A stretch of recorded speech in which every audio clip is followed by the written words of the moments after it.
Hi friends, welcome back again in 4B engineers. तो unit 1 हम पढ़ रहे थे, that is introduction of RAC।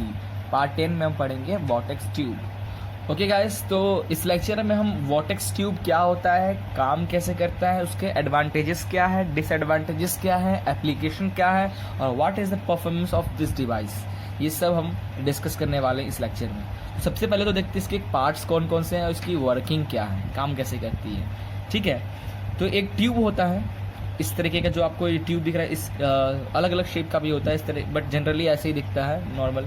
तो इस तरीके का एक ट्यूब होता है, बीच में ऐसा बना रहता है जिसमें कंप्रेस एयर है या फिर आपका जो रूम टेम्परेचर वाला जो एयर है वो एयर अंदर की ओर आता है। ठीक है, यहाँ पे एक वाल्व, थ्रॉटलिंग वाल्व लगा होता है जो कि थ्रॉटलिंग करता है। It means it can expand the air, and during the expansion of air the pressure will be decreases as well as temperature will be decreases।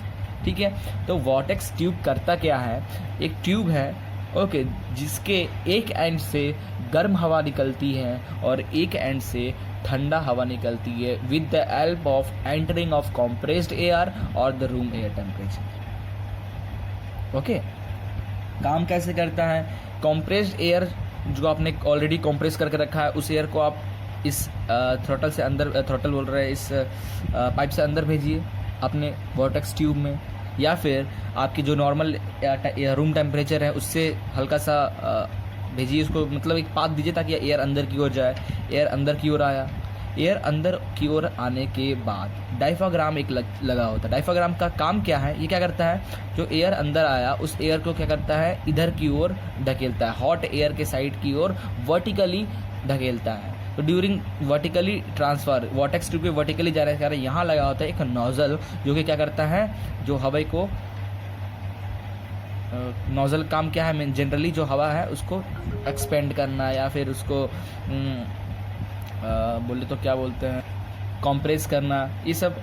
Okay, तो जो एयर अंदर की ओर आया, डायफ्राग्राम का काम क्या है, उसको टेंजेंशियली अपने वॉटेक्स ट्यूब में भेजता है in the hot air side with the help of nozzle. तो नोजल क्या करता है, प्रेशर विल बी इंक्रीज, ताकि वो यहाँ तक जाए, pressure will be increases and temperature also will be increases. तो अब ये जो एयर है, क्या अब जो वॉटेक्स ट्यूब में ऐसे ग्रूव बने होते हैं, यस, ऐसे मूव होते हुए इधर की ओर मूव करता है। अब थ्रॉटल यहाँ पे लगा हुआ है, थ्रॉटल वाल्व। अब इस वाल्व को जब आप ओपन करोगे, ठीक है, जितना ज़्यादा ओपन करोगे, तो फॉर एग्जांपल हमने एक टर्न ओपन किया, ठीक है, तो इस वाल्व के अंदर जाने के बाद दो टाइप से एयर मूव होता है। एक तो हमारा वाल्व जितना ओपन है उससे गर्म हवा बाहर की ओर निकल जाती है, और दूसरे टर्म से वो हवा वापस ठंडे कोल्ड साइड से ठंडा होकर निकलती है। क्योंकि जब वाल्व को ओपन करते हैं, यहाँ पे है, by controlling the opening of valve the quantity of a cold air and its temperature can be varied। Okay, अब थोड़ा थ्योरी पार्ट इसका देख लेते हैं। compressed air और air at room temperature about 5 bar is passed through the nozzle। after the expansion the nozzle it air flows tangentially into the vortex chamber, this is called the vortex chamber।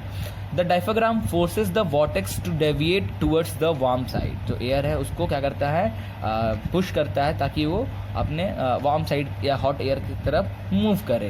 Now when the throttle valve is adjusted let only a fraction of air leave at warm side. बहुत कम amount of air वो क्या होता है, hot side से बाहर की ओर निकलता है, जो कि गर्म होता है। It is found that 2 stream of air will be emerged in throttling valve point. One at the warm and से निकल जाता है, अनदर एट कोल्ड एंड, वापस वो कोल्ड एंड से बाहर निकलता है।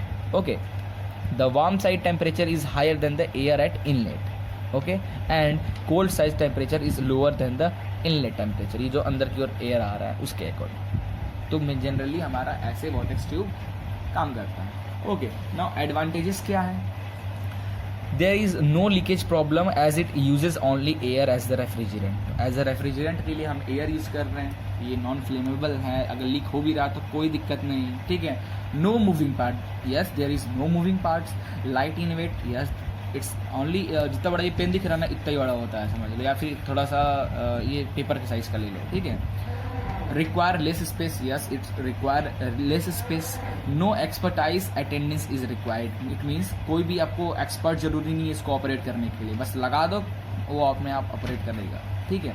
Initial cost is low, yes it's initial cost will be low, but in आपको जब आप वो करोगे इसके maintenance cost will be more. Simple in design, yes simple in design, आप देख ही रहे हो। नाउ डिसएडवांटेजेस क्या है, it have low coefficient of performance. तो हमें पता ही है भैया, एयर रेफ्रिजरेटर सिस्टम अगर आप air as a refrigerant use कर रहे हो तो उसकी coefficient of performance generally low ही होगी। ओके, एंड लिमिटेड कैपेसिटी, और इसकी एयर की कैपेसिटी जो मीन्स बहुत कम कैपेसिटी है, मतलब ये आप चाहोगे कि ये छोटा सा इक्विपमेंट है इतना बड़ा रूम में लगा दे तो पूरा रूम ठंडा हो जाए, तो ऐसा नहीं होता, ठीक है। ये कम कैपेसिटी वाला है, बोले तो एक पर्टिकुलर इतने बड़े एरिया को ठंडा कर सकता है, इतने बड़े एरिया को गर्म कर सकता है, बस इतना ही काम है।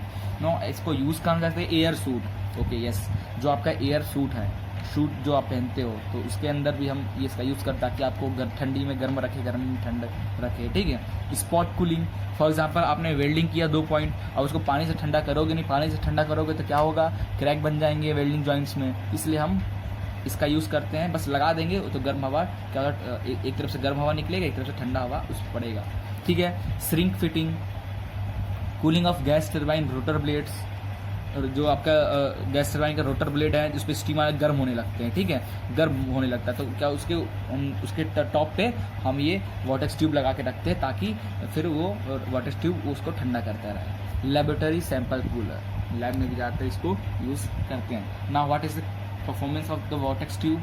ओके, तो जो COP होता है, वॉटेक्स ट्यूब का COP जो जनरल फार्मूला हमारा, ये हमारा जनरलाइज्ड फार्मूला है for COP of the vortex tube के लिए। Okay, now it is defined as a ratio of cooling effect to the work input to the air compressor. ये तो हमें जनरली पता ही है। Therefore the general formula of the COP for the vortex tube will be efficiency eta isen means for, and this is for vortex tube isentropic, and eta compressor PA upon PI gamma -1 upon gamma with perfect heat exchanger, for perfect heat exchanger के लिए, ठीक है। Where eta ISEN का मतलब होता है vortex tube isentropic efficiency which is called actual cooling upon ideal cooling. Okay, where efficiency of compression, this is called compression efficiency of the compressor.